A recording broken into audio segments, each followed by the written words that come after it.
Hey guys, welcome back to another video, and today we're going to be reacting to Marvel Legends Spider-Man figure Ditko era.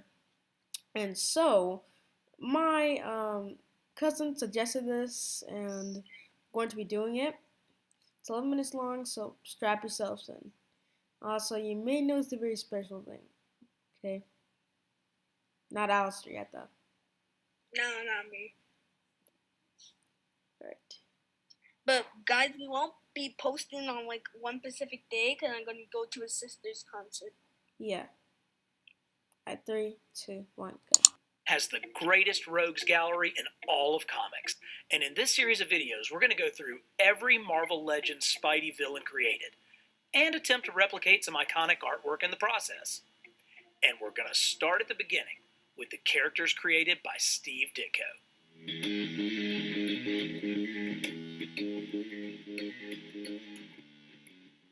Hey y'all, welcome back to Carbon Scoring, the best place for action figures and comics history.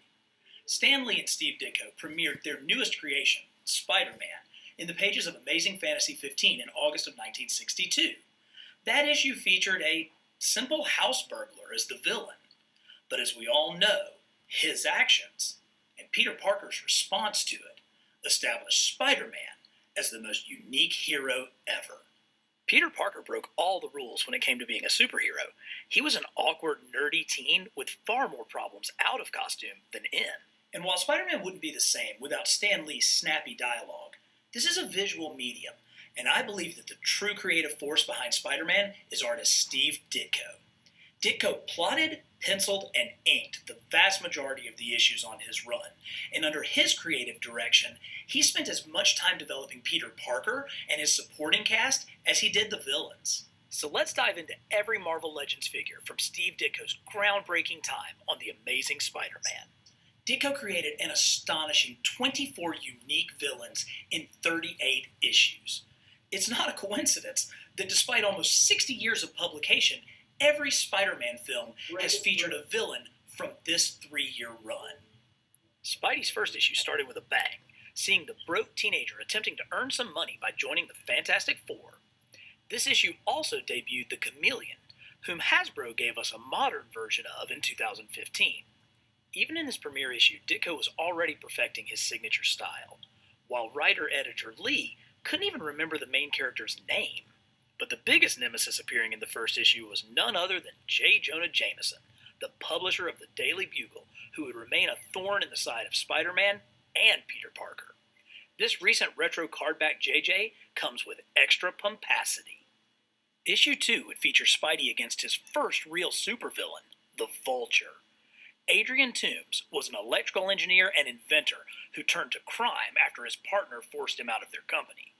While he's had newer releases, he is represented here by the Toy Biz figure from the 2005 Fearsome Foes box set. Ditko provided striking visuals contrasting our young hero with his much older foe, and subverted audience expectations by having the high-flying Vulture attack from the sewers where he would be least expected.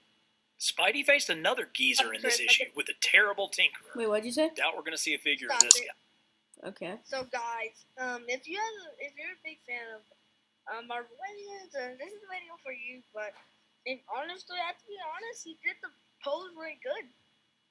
Yep. Okay, let's start it again. Fun fact about issue 2 of Amazing Spider-Man. It was the first Marvel comic to display the now famous corner box. It was Ditko's idea to put an image of the main character in the upper right-hand corner so that it would be visible no matter how the book was displayed on a newsstand. Issue 3 introduced Spidey's greatest nemesis, at least during Ditko's run, Otto Octavius. An expert in atomic radiation, Ock used 4 mechanical arms of his own creation to help with his research, but an experiment gone wrong bound him to his arms and drove him insane. Hasbro's 2018 figure captures Ock in all of his megalomaniacal madness. Doc Ock was a bit of a joke when I was first reading Spidey in the 80s, but he constantly had the upper hand in these early issues. The hits keep coming as Lee and Ditko introduced their third member of the Sinister Six in 4 issues with the Sandman. This version of Flint Marko was a 2017 Build-A-Figure from Hasbro. Once again, Spidey had to use brains over brawn to defeat his foe. further separating him from all the other characters on the stands. Issue 5 featured the FF's fiercest foe, Dr. Doom, perfectly represented by this recent retro cardback figure. Lee and Ditko reached back to their Monster of the Month days in designing the Lizard, but it was his backstory as a family man and scientist looking for a way to regrow his amputated arm that gave the character meaning. Once again, Toy Biz's 2005 Fearsome Foes figure fully captures Ditko's design. Spidey again flexes his scientific muscles to cure the doomed lizard. Issue 7 saw the return of the Vulture, while Issue 8 proved Stan was reading too much fan mail, with the Tribute to Teenagers banner across the cover. And while the odds of getting a living Brain figure are approximately 0, wouldn't you love to see Flash Thompson on a retro card back? Struck by lightning while in contact with a downed power line, Max Dillon became a living capacitor as Electro, one of Steve Ditko's most unique designs. Hasbro's 2020 retro figure fully gets this outlandish costume.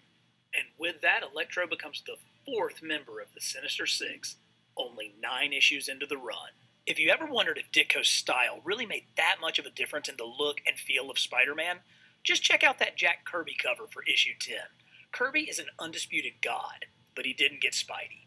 And this issue brought us the Big Man and the Enforcers, who I'm lucky to have custom figures of. Let's check these out a little closer. You have Frederick Foswell as the Big Man, the diminutive Fancy Dan, the Laredo-wielding Montana, and the muscle of the team in Ox.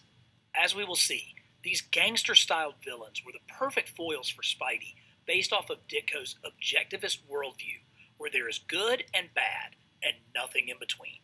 Issues 11 and 12 featured the return of Doc Ock, where he defeated the Webhead so soundly that when he unmasked him in front of J. Jonah Jameson and Betty Brant, they just assumed Pete was dressed up trying to get photos. Lucky issue 13 brought us Mysterio, a character who must have been an artist's dream to draw. We went through a number of crappy Mysterio figures from Toy Biz and Hasbro, all trying to incorporate some kind of play feature in the mask, until they finally nailed it with the retro cardback figure in 2020. Those comic-accurate colors and simple dome mask are perfect. You know, if you're scared, you can just grab my... Hey guys, we're gonna be finishing this. We're gonna be finishing this because we added a cut, and so we're back. And so basically, we're gonna be watching this whole through. Okay? Yep. Okay. It is Marvel Legends Spider-Man figure Ditko era. So, yeah, guys, credits to Carbon Scoring for this video. So, I'll link him down in the description. All right, let's start. And by the way, guys, I'm not doing the face cam right now, but it's ever since I did the first half of the video, it's been weeks since that. It's been weeks since that happened there. So we are going to be finishing this. Yeah, I mean, this will be posted on my reaction channel. So make sure you guys check it out. I'll link his Carbon Scoring's channel in my reaction video down in the description. All right, let's start, guys. Perfect. Finally, we have the Green Goblin, voted by my viewers as Spidey's greatest foe. While rumors of the reveal of his identity as Norman Osborn is what caused Ditko to leave the book, Ditko himself has refuted this and pointed to evidence of placing Norman in the background of multiple issues to set things up. This Toy Biz figure is 15 years old, and it remains the definitive version of the Goblin. We'll see more from this guy as we go along. Our final member of the original Sinister Six to... Alright, I'm back, guys. Let's continue the video. Kraven the Hunter. With no superpowers of his own, he depended on his skill to take down Spidey. This particular figure came from a 2019 two-pack based on the classic story, Kraven's Last Hunt. Ditko's mastery of engaging action was always on display when Spidey and Kraven faced off. Issue 16 saw Spidey and Daredevil against the Ringmaster, followed by the second appearance of the Green Goblin, and next a battle royale with the Sandman, who teams up with the Enforcers in issue 19. But for issue 20, it's another new creation, the Scorpion, Boasting more speed and strength than our hero, he has remained one of Spidey's most challenging foes. And while we did get a technically more Ditko-accurate Scorpion from Hasbro in 2019, I'm still partial to the 2004 Toy Biz version from their Spider-Man Classics line. By this point, Ditko is plotting, penciling, and inking every issue, but Stan still had to stick it to him in the credit box. Steve Ditko designed another insect antagonist for our arachnid hero with the Beetle. I'm cheating here a little, as this 2017 figure from the Spider-Man Homecoming wave isn't the exact same design, but come on, you can tell who it is. I also think this is the beginning of Ditko's peak in illustrating the book. Every panel is a masterpiece. Issue 22 brings back Jack Kirby's Circus of Crime, while 23 is one of the single best stories in the entire run, setting up the Crime Master gangster stories to come. And issue 24 is the visual inspiration for the Mysterio scenes in Spider-Man Far From Home. I read issue 25 as a reprint in Marvel Tales when I was 10 years old, and this offbeat story has stuck with me ever since. While I think it's unlikely, I would pay a HasLab level price to get a Spider Slayer with old JJ's smiling mug on it. If anybody knows a customizer up to the challenge, hit me up in the comments. Now we're getting into what I consider the greatest issues in the run, the Crime Master saga. This down and dirty storyline had Spidey caught in a gang war between the Green Goblin and the Crime Master. And since it's unlikely we'll ever get a Marvel Legends figure, I grabbed this custom Crime Master several years ago. While he'd been doing it for years, Ditko finally began getting credit for plotting the stories, beginning with issue 25. And by this point he had perfected Spidey's mannerisms and movements. And for those that claimed that his Spidey was too scrawny, check out that panel at the bottom right. These books were so immersive, you felt like you were down at the docks with the other hoods. And in the end, it's the police who deliver the Crime Master's just rewards, again showcasing Ditko's objectivist leanings. Just when you thought the art couldn't get any better, Ditko plays with light and shadow, having Spidey battle the Molten Man in total darkness. It's kind of ridiculous we haven't gotten a Molten Man figure. Doesn't count. But at least I have this custom to tide me over. Issues 29 and 30 saw the return of the Scorpion, and the first appearance of the Cat, a low-level cat burglar, but they were just an appetizer. Issues 31 through 33 are known as the Master Planner Saga, and include perhaps the greatest sequence in sequential storytelling ever crafted. Yes? So this has been a good video. We're almost at the end. It's really good, and I actually learned about Spider-Man more in the comics now. Yes. What about you? Repeat what you just said? Guys. Okay, guys, we're sorry we had to pause it. So basically, what I was saying, I learned a lot from the Spider-Man, from this. I did. Honestly, I like Green Goblin. My favorite villain probably Green Goblin. My favorite hero? Well, guys, try to guess that down below. Yeah. In the comic. Here is my favorite villain. My favorite villain would probably be Sandman. And guys, comment down below what's our favorite hero. Yeah. Alright, guys. Let's get back to the video. Peter's struggle to free himself from underneath a mountain of machinery in order to save Aunt May progressed over 5 full pages before he finally emerged triumphant. It was a high water mark, not just for Spider-Man, but for comics in general. Issues 34 and 35 saw the return of Kraven and the Molten Man, respectively. While issue 36 brought one final great Ditko creation, the Looter. Man, what a cool design. I would love for Hasbro to slap this bad boy on a retro card back. Ditko's final 2 issues were fine, introducing Mendelstrom and a washed-up boxer named Joe, but by this time, Ditko was already moving on. In retrospect, you can see that the level of embellishment just isn't there in these last books, and he didn't even turn in a cover for the final issue, so Marvel just used images from inside the story. But Steve Ditko would not go down without a fight.